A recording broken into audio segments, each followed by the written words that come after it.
Fala, conspiradores. Eu sou a Paty. Eu sou a Berta. E eu sou a Tassi. Uhul! Juntas nós somos o Pode Conspirar. E pro episódio dessa semana, a gente vai falar de um tema também que é na linha de mistérios, né? Na mesma linha do último episódio, que a gente falou sobre o John Lang. Hoje a gente vai comentar um pouquinho sobre o Missing 411, que é uma série de documentários e de livros sobre desaparecimentos misteriosos. Nos Estados Unidos. Nos Estados Unidos, é. Isso, nos Estados Unidos. Que, por acaso, abafa isso nas mídias. A gente vai deixar isso para outro episódio. Bom, e antes da gente começar, né, vamos lá pro nosso Conspiradores Comentam. Boa noite, homens e mulheres, moças e rapazes, meninos e meninas. Fique agora com Conspiradores Comentam. Oi! Mas vai ver antes da novela Marimar. Oi! Hoje a gente tem um especial antes do nosso Conspiradores Comentam, que a gente não poderia fazer esse episódio sem falar, né? A gente tem que deixar aqui os nossos parabéns pro Jean Linhares, que tá sempre comentando, participando aqui com a gente, que fez aniversário. Então, parabéns, Jean. Tudo de bom aí pra você. Continue com a gente. Muito obrigada, Jean, pela parceria. Que o seu ano seja cheio de aprendizados, de momentos alegres, e que a gente contribua com a sua vida de alguma forma, nem que seja com risadas e com a Tassiane acalmando os nossos corações com a voz maravilhosa da Tassiane. Ai, tá bom. Ai. Parabéns aí, Jean, pelo seu aniversário, muitos anos de vida, muita felicidade, muito sucesso, saúde, enfim, saúde é o que interessa, o resto não tem pressa. E brincadeira. Bem, as meninas estavam falando para eu cantar um parabéns para você, né? Então vamos lá. Parabéns para você, hey, nessa data querida, hey, muitas felicidades, hey, muitos anos de vida. E pro Jean nada, tudo! Pique. É hora. Ativo, Jean. E parabéns para todos os aniversariantes aí de janeiro, de fevereiro, que é o mês que vai entrar agora esse episódio, né? Enfim, para todo mundo aí do começo do ano. Pronto, dados aqui os parabéns, aos comentários. Bom, no nosso último post sobre o do projeto Pegasus, né? Que a gente fez um post lá no Instagram, a gente teve um comentário da fada. Alguém mais vota em todos os finais de episódio a Tassi cantar uma música? Eu super voto sim. Eu voto sim também. Unânime. Meu Deus, gente, tá bom então. Ó, esse episódio já teve o parabéns, então no próximo eu volto a música. Porque assim, a Tassiane é uma diva, né? Não é assim pra sair espalhando assim a voz dela desse jeito. É uma vez por episódio. É isso. Exclusividade. Bom, essa é a Ju? É a Joyciane. Joyciane, oi. Vamos lá, a Joyciane mandou isso aqui, é um direct, eu acho. É um direct. Aí ela falou assim pra gente: meninas, passei para dizer que acabei de descobrir vocês, na verdade, há uma semana. E estou curtindo tanto o podcast, escuto pelo Spotify, que já estou na área 51. Nossa, mulher do céu! Caramba! Logo ela alcança. Uau! Nossa, nos sentimos honradas agora. Estou adorando. E se vocês lerem meu comentário, talvez eu demore para ouvir, porque ainda tem 1 ano de podcast que eu vou ouvir. Então a gente avisa ela no direct, acho que é melhor, né? A gente avisa, a gente respondeu seu comentário no episódio tal. Isso é um paradoxo temporal, estamos falando aqui do futuro.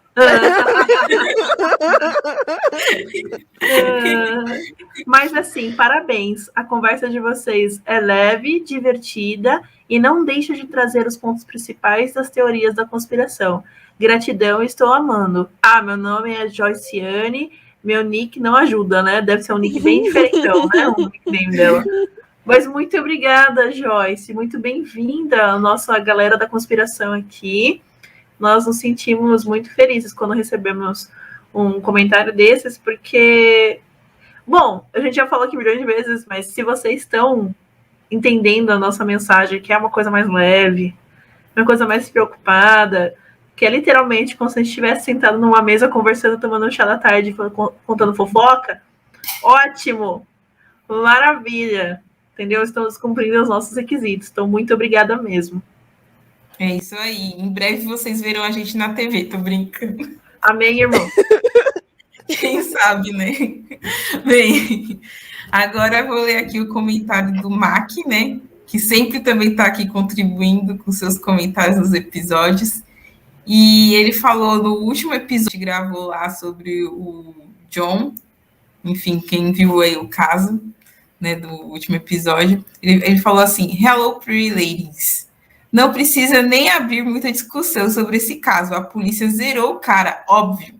Agora o cara foi muito burro, hein? Se é comigo, eu já tinha vazado para nunca mais me acharem. Ficou esperando. Foi faca na caveira, literalmente. Beijos e ótimo episódio. Mais alguém concorda? Eu também acho. Então, mais alguém concorda com a gente, né? Porque, Sim. Marco cara, não Bobby. dá pra ficar esperando essas coisas.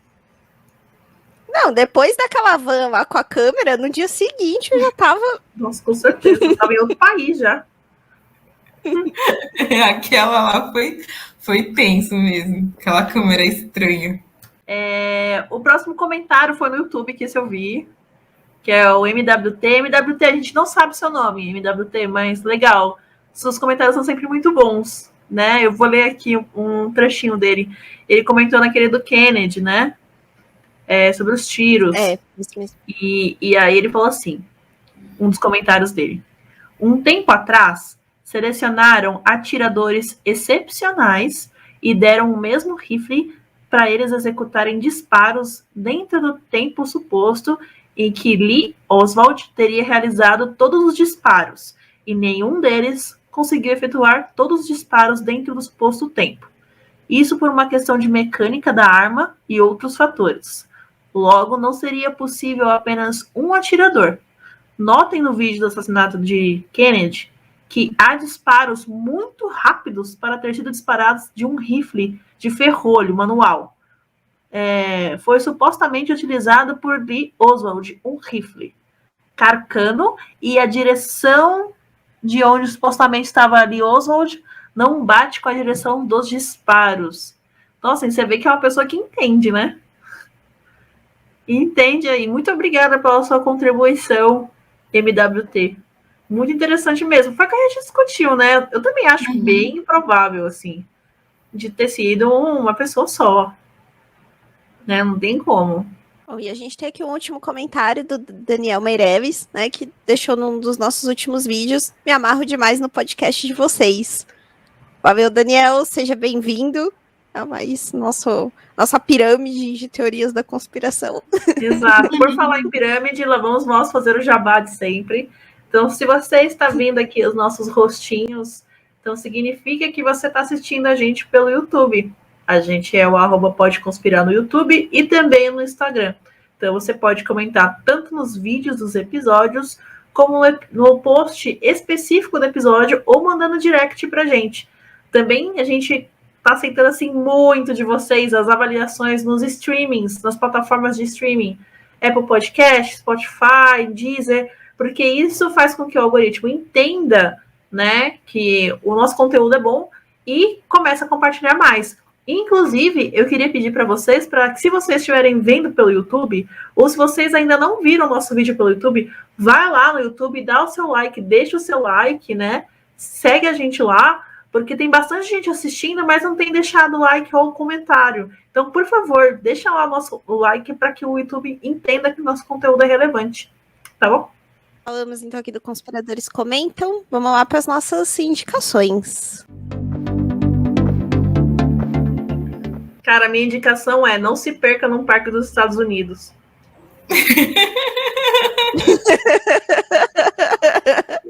Assim. Não vá para lá, tem outras coisas que você pode fazer. Quando eu digo parques, não é parques do tipo Disney, não, tá? Sabe aqueles parques arborizados, né? Então, esses parques, não vai para lá, não precisa. Na natureza tem no Brasil. Natureza tem no Brasil. Fica por aqui, tá tudo certo, entendeu? Não se perca por lá. Bom, né, a nossa recomendação para o episódio de hoje, né, é o Missing 411, né, que tem uma série de livros sobre o tema e também tem um documentário, né, Tassi? Sim, tem o documentário que é lá na Amazon Prime, que ele conta aí também um pouco de como que surgiu aí da história do Missing 411, né, que a gente vai também relatar hoje aqui para vocês. Tem 2 documentários, tem um que é o Missing 411, que fala das florestas, aí, dos parques, né, nacionais, e tem um segundo Missing 411, que é do final do ano passado, que aí ele faz relação com UFOs. Então, acho que é Missing 411 UFO Connection, alguma coisa assim é o nome do episódio. Tem os dois. Porque assim, né? Ah, mas... Porque quer. A gente não traz nenhum tema aqui que não dê para relacionar com extraterrestres. Exatamente. Todos são passíveis de relação, todos. Pois é. Bem, então vamos lá para o episódio de hoje, que é sobre o Missing 411. Então, para dar aí uma introdução para vocês sobre o Missing 411. Missing 411, como a gente recomendou aí no Chapéu de Alumínio, é uma série, sim, de livros, né? Tem os documentários também, mas é uma série de livros de não ficção, ou seja, que são histórias, né, reais, que foram escritos ali pelo policial, que hoje é aposentado, mas ele trabalha muito aí da linha investigativa, que é o David Paulides, né? E, bem, nessa série de livros, o David, ele comenta, né, e documenta diversos casos que não foram resolvidos nos Estados Unidos, né, de pessoas desaparecidas nos parques nacionais e nas florestas de lá. E não só nos Estados Unidos, mas também em parques nacionais e florestas do sul do Canadá. Também dando aí uma introdução, porque o nome Missing 411, né? Então, o David Paulides, ele sendo questionado aí numa entrevista, numa rádio que ele deu essa entrevista, ele explica que Missing 411 seria uma gíria antiga, né, no caso do 411, para informação. E aí ele explica também, porque o número 411, né, que seria 411 para a gente aqui, traduzindo em português, é o número, né, costumava ser o número de telefone para poder, de classificados locais, né? Então, por exemplo, quando você queria uma informação de alguma pessoa ou de algum outro dado, enfim, você iria nesse classificado, né, que é uma forma de obter. Então, ligava nesse número 411. Então, Missing 411, traduzindo, né, poderia significar também aí informação perdida. E para vocês terem uma noção, assim, em relação a essa questão de desaparecimentos nos Estados Unidos, né? Segundo aí o Instituto Nacional de Justiça dos Estados Unidos, eles estimam que qualquer dia no próprio país existe uma média aí de 100 mil casos abertos de pessoas desaparecidas. E mais alguns dados que foram levantados por essa instituição é que existem mais de 40 mil conjuntos de restos humanos que não podem ser identificados pelos métodos convencionais, e esses restos, né, eles ficam mantidos em salas de evidências pelo país. E só que apenas 6 mil desses casos, né, ou seja, equivalente aí a 15% deles, é que foram registrados no banco de dados do FBI, que é o Centro Nacional de Informações de Crimes. E é muito estranho esses desaparecimentos, porque nos Estados Unidos, geralmente, os desaparecimentos ocorrem muito em grandes centros urbanos, que é o que a gente costuma observar também em diversos lugares do mundo, né? Geralmente é mais nas grandes cidades. Mas o que é curioso nesse caso dos Estados Unidos é porque o número de desaparecimentos é muito grande no país. E se observa uma certa dificuldade em poder, vamos dizer assim, resolucionar e entender o porquê que essas pessoas desaparecem, né? Como curiosidade também, os Estados Unidos possuem aí 2.600.000 quilômetros quadrados aproximadamente de parques nacionais. Bem, Eu fui buscar no Brasil, né, o número de desaparecidos para a gente ter uma noção. E no Brasil também a gente tem cerca de 200 pessoas por dia desaparecidas. A média de casos de notícias de desaparecimento. É muita gente. Eu não imaginava que era um número tão alto, né? É muita gente. Tanto é que um dia desses, eu peguei metrô, agora eu vou contar uma história. Um dia desses eu peguei metrô, e no metrô geralmente fazem lá as publicações falando de pessoas que desaparecem e tal, né? E até eu fiquei pensando assim, será que esse povo que desaparece, na verdade, eles são abduzidos? Porque, de repente, tipo, some, assim, né? E não tem nenhum rastro, sabe? Eu fiquei pensando nisso, sabe? Enfim. É uma teoria, inclusive para o Missing 411. A gente vai chegar lá, é uma teoria. E até queria comentar, né, que a gente tem uma notícia acontecendo agora, né, mais ou menos parecida com isso, que é daquele ator do Julian Sands, que ele desapareceu fazendo montanhismo na Califórnia, né, e ele tá desaparecido. Eu não sabia disso, não. Fizeram buscas e tal. Circulou no... O que vê? Foi quando? Foi agora, em meados de janeiro, acho que dia 20, 21 de janeiro. E ele tá desaparecido ainda. Recente. Não conseguiram encontrar ele, nenhum rastro. Aí viram o celular lá dele, né, o celular desaparece em um ponto, o sinal, e ninguém sabe onde ele tá. Nem se ele tá vivo ainda. Né? Assim, toda vez que eu penso em desaparecimento de pessoas, a primeira coisa que me vem na cabeça é tráfico humano, né? Sim. Seja para que for. Pode ser de órgão, pode ser de escravo, pode ser sexual. Some muita gente.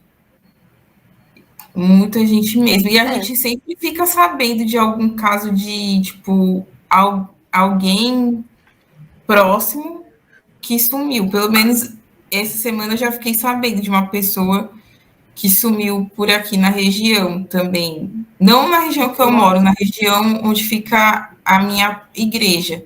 Sumiu uma pessoa e é uma pessoa, tipo, conhecida, sabe? Do pessoal que mora ali próximo. Então, é muito complicado mesmo essa questão dos desaparecimentos, né? Aqui o David, o que ele propõe, né, no Missing 411, é que ele começa a analisar, né, esses parques nacionais, e aí ele conta algumas histórias. Ele focou muito no trabalho dele em desaparecimento de crianças, né, então grande parte dos casos que a gente vai comentar aqui são desaparecimentos de crianças, mas ele comenta também, principalmente no segundo documentário, sobre casos de adultos, né, que é o documentário que ele fala da questão dos extraterrestres lá, e ele fala mais sobre adultos. Mas um dos casos que ele comenta, que é um dos primeiros que ele traz, né, no documentário, é o do Diorcans Jr., né, que era um menino de 2 anos, que ele desapareceu em Leador, que é uma região de Idaho, em um dos parques nacionais, numa chamada de Camper Creek, justamente por ser um lugar realmente que as pessoas vão acampar e tal. Né? E isso aconteceu em 2015, né, no dia 10 de julho de 2015, e aí a história, né, que a família conta é que tava o pai, a mãe, o avô e um amigo do avô juntos. E aí eles estavam todos juntos, tal. Chega um momento que os pais resolvem ir para um rio, ver uns peixes que estavam ali perto, e em um certo momento a criança segue eles. E só que a criança para no meio do caminho, se distrai com alguma coisa, para, e aí o que os pais pensam? Que o avô que ficou para trás estava olhando a criança, né? E o avô também, por sua vez, achou que a criança estava junto com os pais, então ficou meio que aquela coisa de ninguém prestou atenção na criança naquele momento, porque um achou que o outro estava cuidando. E aí ele desapareceu, né? Quando o avô fala nas entrevistas, ele diz que isso foi uma coisa assim, de uns 10 minutos, que não foi um tempo muito longo, né, que a criança ficou sem supervisão. E ele desapareceu sem nenhum traço, né? Então foram feitas várias buscas contra ele com as pessoas da região, com o cão farejador, né?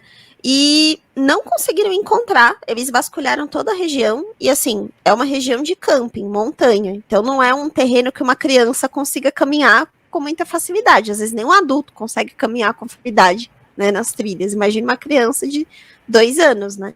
Cansa muito mais rápido do que a gente. E até os pais chegaram a ser investigados durante muito tempo, né? É uma das suspeitas, né, que se tem quando uma criança desaparece, né, que possam ter sido os pais, mas nada foi apurado nesse sentido. E o que é mais interessante é que anos depois, né, algum tempo depois que essa criança tinha desaparecido, encontraram só as botas dele. Só que as botas, elas estavam no estado de novo. Sabe? Estranho para algo que tenha ficado tanto tempo largado na floresta, né? Com chuva, sol, bicho, né? As botas, elas estavam parecendo um sapato novo. Né? Então isso chamou bastante atenção. Mas nunca encontraram corpo, sangue, nada. Mas muitas vezes eles encontram corpos, né?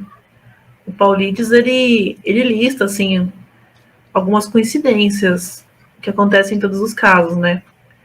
Então, aqui na referência, eles falam assim,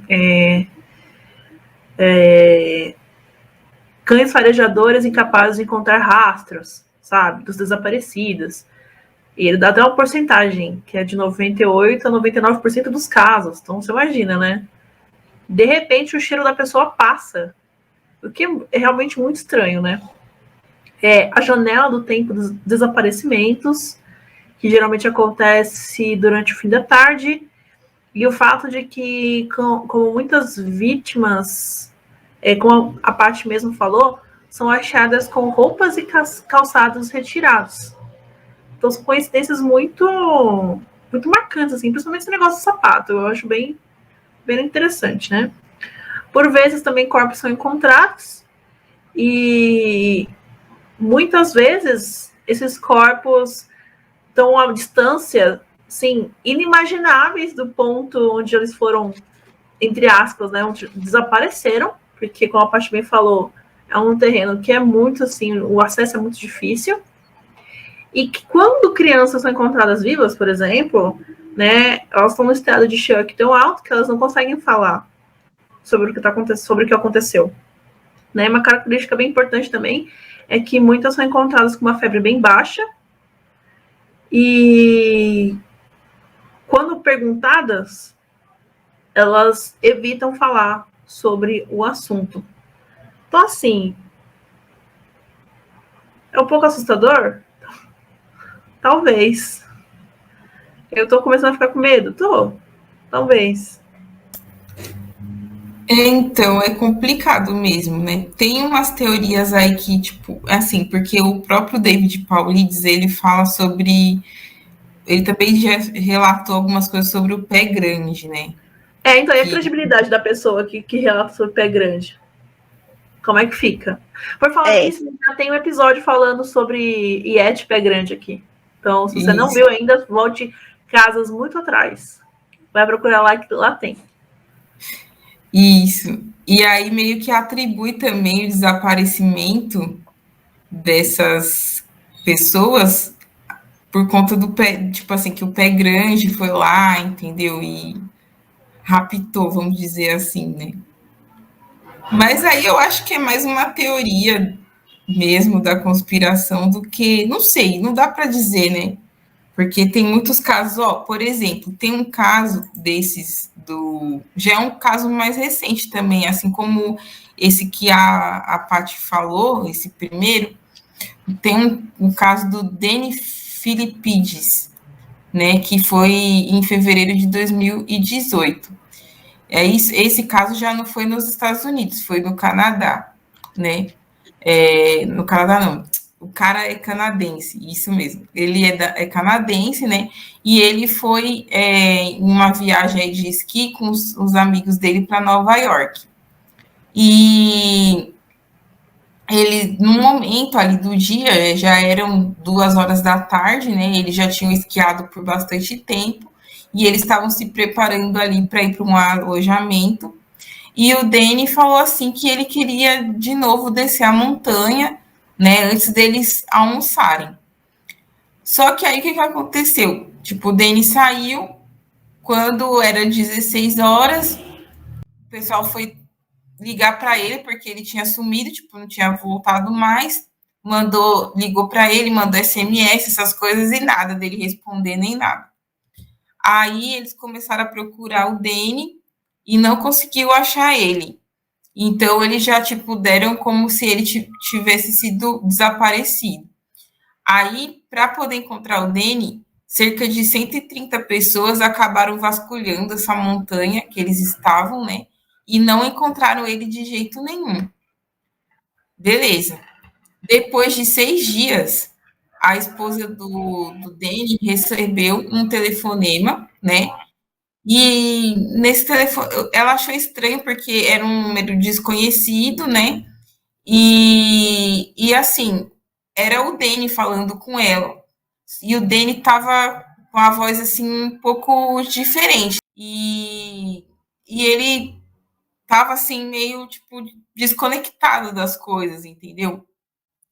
Aí ele falou com ela, mas tipo desligou o telefone. Aí ela pegou e ligou pro número de novo e pediu para que ele ligasse pro número para pedir ajuda, né, nos Estados Unidos, que é o número 911. Aí ele pegou e ligou, mas ele falando lá pro pessoal da ajuda que ele não tinha ideia nenhuma de onde que ele estava, né? E ele acabou descrevendo como que era o local onde ele estava. Aí, finalmente, né, encontraram eles, colocaram em busca, encontraram ele. Ele estava com todos os equipamentos dele de esqui, né, e também necessitando ali de ajuda médica, enfim. Ele não lembrava, né, ele estava meio confuso, né, perturbado e tudo, mas ele estava com um iPhone e alguém tinha cortado o cabelo dele também. Gente, Mas ele não cortado o sabia. cabelo.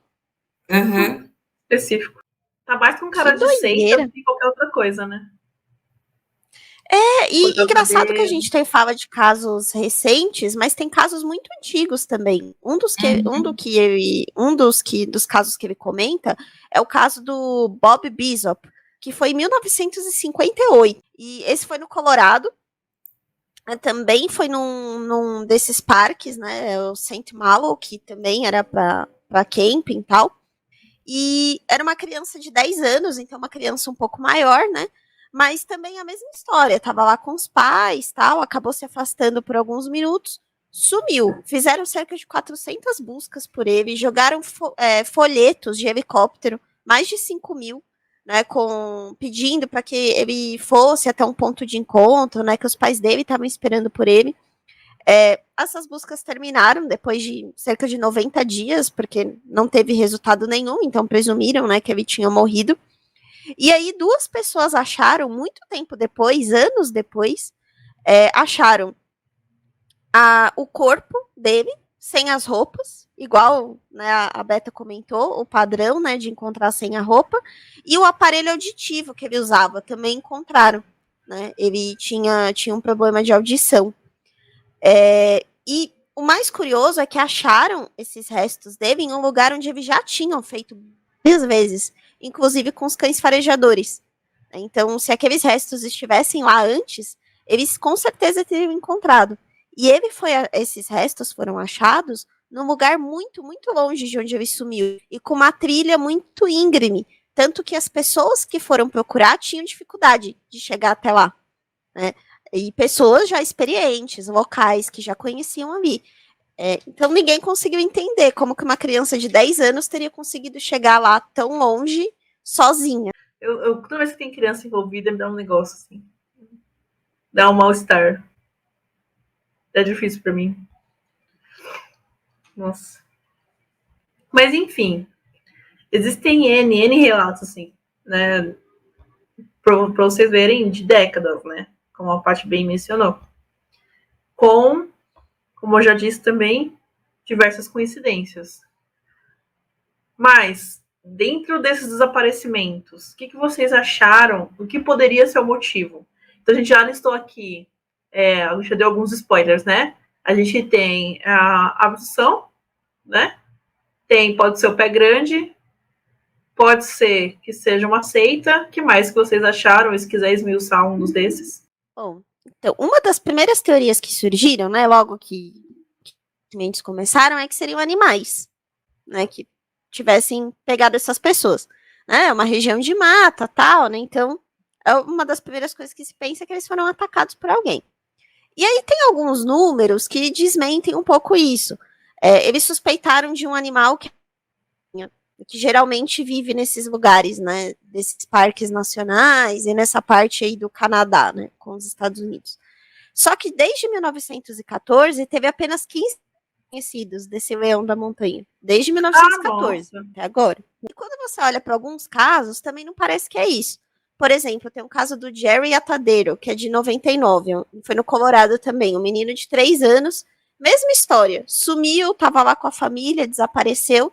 Só que aí 2 trilheiros acharam um tênis dele em 2003, em uma montanha, tipo, lá em cima da montanha, muito longe de onde a criança tinha sumido. E o tênis de novo. Tanto que o pai mostra o tênis no documentário, é um tênis novo, não parou largado todo esse tempo. E acharam as roupas também dele, né? Essas roupas que foram encontradas, ele mostra, né? E fizeram os estudos da ver se tinha sangue, pelo de algum animal. Não tinha sangue, nem da própria criança que sumiu, nem de uma outra pessoa. Não tinha pelo de animal, o que seria o normal, né? Se ele tivesse sido arrastado. Ele estava sem a roupa, e a roupa estava do avesso, né? O que também é uma coisa um pouco estranha para ser um animal, né? Então, né? E ele até fala, né, que a roupa ela estava destruída, mas nos estudos que eles fizeram, mostraram que a roupa ela foi rasgada por pássaros, que começaram a pegar os restos da roupa para fazer ninho, né? E não por um animal. Então, assim, os cachorros também que fizeram, né, as buscas, não encontraram sinais de animais, né, nem de pessoas por ali.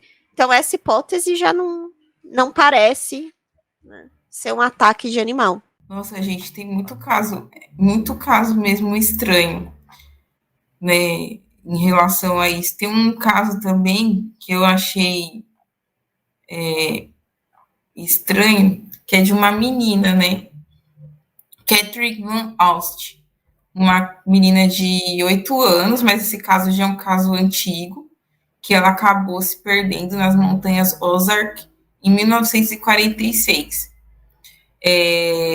Ela estava acampada e ela acabou saindo, né, para caminhar e nessas ela acabou desaparecendo. Só que ela foi encontrada viva depois de 6 dias, né? E aí tinha um estudante lá que fez parte do grupo de busca, né? Ele era estudante da Universidade de Arkansas, o Potter Chadwick, que encontrou a Catherine e num local conhecido ali na região como Toca do Diabo. E ele relatou no jornal The Pittsburgh Press, que eles estavam nessa busca pela Catherine, chamando por ela, né, gritando, enfim, procurando, até que de repente ela saiu de dentro de uma caverna, saiu super calma e disse: "Aqui estou eu." É bem estranho também isso, né? Só que outras pessoas também desapareceram nessa montanha Ozark, né? Mas acabaram não tendo a mesma sorte que a Catherine, né? De ter sido encontrada. Então, um outro caso que é relatado também nesse local é que uma mulher que tinha se perdido há 17 dias no mesmo lugar, ela acabou morrendo, né? E encontraram o corpo dela a 46 metros da estrada onde fica o parque. Tem a hipótese do serial killer também, né? Não sei se vocês viram essa hipótese. de serial killer, não, eu vi do Pé Grande. Tem pessoas que suspeitam que seja alguém, né? Realmente raptando essas pessoas e matando essas pessoas, principalmente quando envolve criança, né? A gente sabe que também né, tem situações que crianças são mais vulneráveis e tal. Só que o ponto dessa teoria do serial killer é quando você pega a localização, são parques gigantescos. Né? Então, se fosse em um parque só, até faria sentido, mas teria que ser uma pessoa que conhecesse a região de todos esses parques, que são extensões de terra enormes, né, que às vezes ultrapassam vários estados. Aí tem no Canadá também, né? Então é uma área muito grande para ser um serial killer envolvido em todos esses casos, e nunca encontraram também nenhum tipo de evidência de outra pessoa que fosse. Nada. Né? Nenhum Então, material de ninguém. Isso que é estranho, é muito estranho. Não encontram restos, não encontram nenhum tipo de evidência de questão de sangue, essas coisas assim. E quando a pessoa sai do lugar ilesa, vamos dizer assim, né? Ou ela tá confusa, ou ela aparece com alguma coisa, tipo assim, igual o caso do menino do tênis, né? Tipo, o tênis estava novo, entendeu? Enfim, a pessoa aparece como se nada tivesse acontecido, vamos dizer assim. É muito estranho mesmo. Eu acho que a teoria dos ETs faz mais sentido agora. Na realidade, essa distribuição toda tem fonte que fala que pode ser bom, de novo, uma quadrilha, né, de tráfico de crianças. Então é por isso que se tem um conhecimento da área e tem, né, você tem extratores, né, como eles chamam. Então, eles conseguem captar essas crianças para poder levar para algum lugar. E aí é uma equipe gigantesca, tanto que você olha lá no mapinha, né, que tem com as distribuições, né, que geralmente são partes rochosas, e aí tem referência que liga esses pontos e fala, não, porque essa área é comandada por um grupo, né, então a área costeira, toda a parte de costa oeste dos Estados Unidos tem bastante área rochosa. E ali falam que tem uma quadrilha, sei lá como eu vou chamar isso, né? Mas uma equipe que cuida daquela parte, que faz a extração das crianças, enquanto tem as outras partes mais isoladas na parte leste. E também a outra teoria que tem, que eu já falei aqui, também é a de uma seita. Porque, afinal de contas, para ter essa distribuição de muitas áreas diferentes, pode ser que seja uma seita. Então, eles captam essas crianças para fazer algum tipo de ritual, que ninguém sabe o que seja. Por vezes devolvem quando não dá certo, e quando dá certo as pessoas elas não retornam.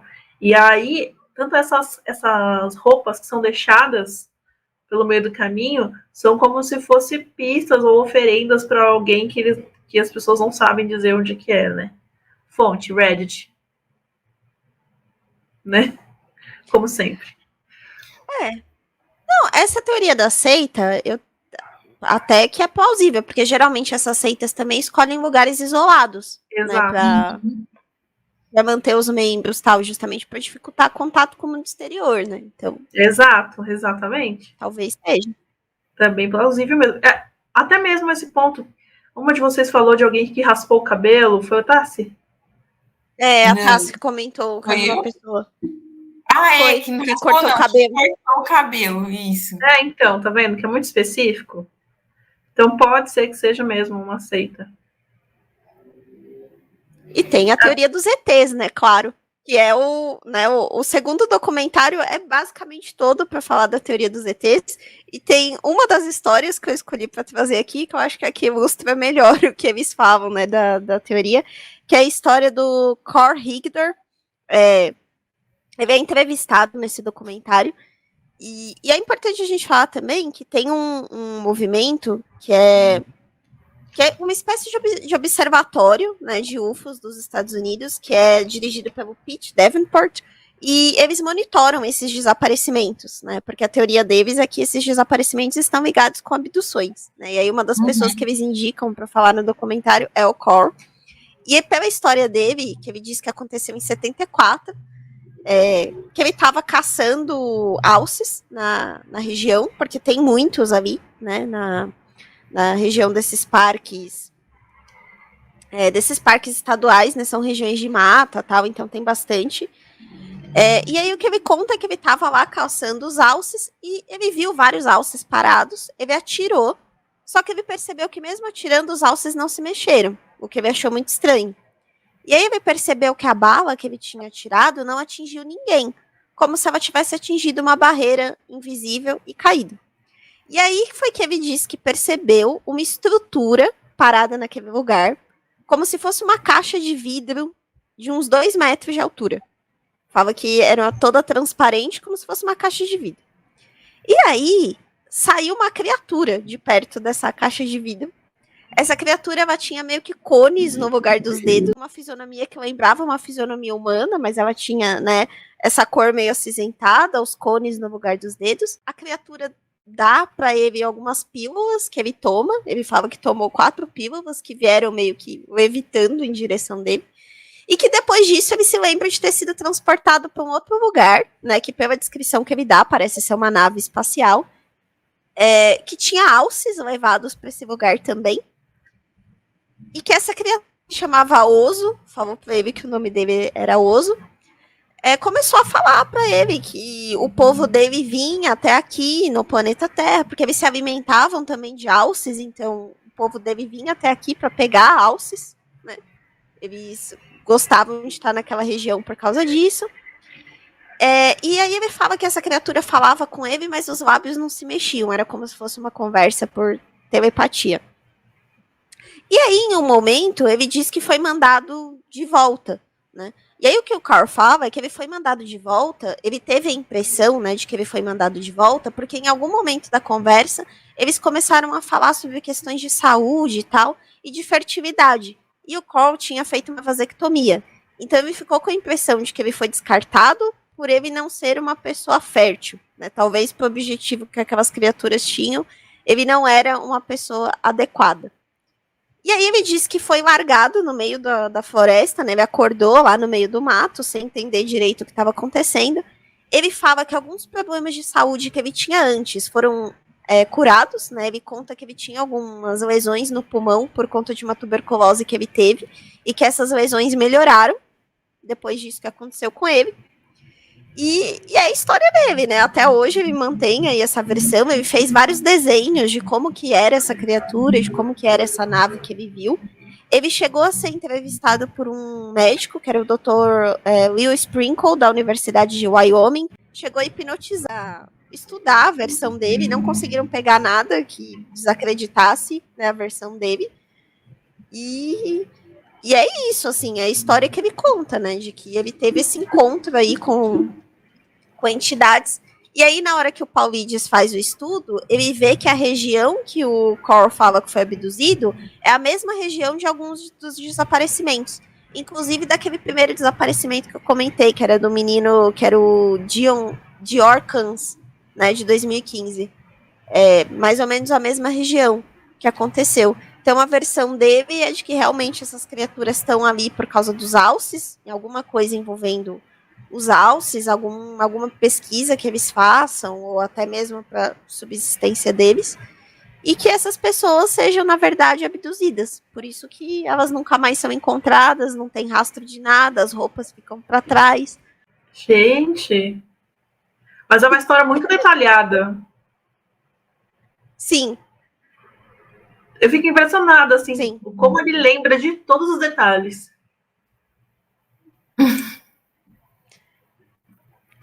De uma coisa que aconteceu em 74, né? Então. Fica aí o questionamento. Década de 70, né, gente? Era uma década meio complicada aí por algumas coisas. Umas viagens aí. Olha, uma coisa também que eu lembrei agora. O tanto que a gente já falou aqui de teorias que não são teorias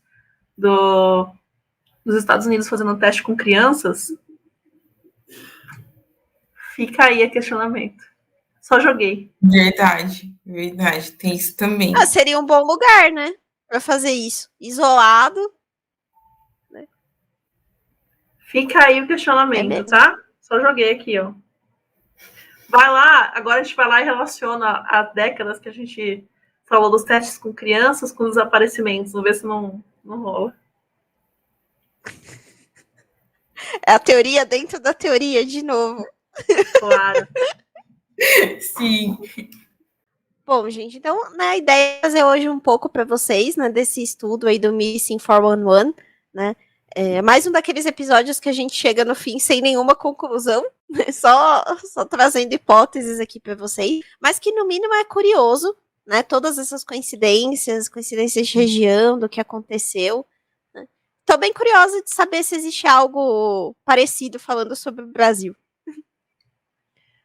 Eu também tô curiosa para saber se tem alguma coisa relacionada ao Brasil nesse aspecto. Aí é aquilo que eu já falei, né? Mexeu com criança, me dá coisinhas assim. Me incomoda demais. Então foi um tema que foi difícil para mim, assim, de ler e estudar sobre. Mas toda informação é válida, certo? Um beijo para vocês e tchau. É isso aí, galera. Hoje o episódio, como as meninas mesmas falaram aí, nós não chegamos a uma conclusão, como no episódio passado. São muitos casos também, casos muito peculiares, eu diria assim, talvez seria a palavra certa. Mas, enfim, fica aí o questionamento, né? O que realmente pode ter acontecido ou não nesse caso. Será que foi pé grande? Será que foram os ETs? Ou será que foi uma mistura de tudo? Não sabemos. Mas é isso aí, gente. Até o próximo episódio. Valeu. Tchau, tchau, galera. Tchau, tchau. Tchau.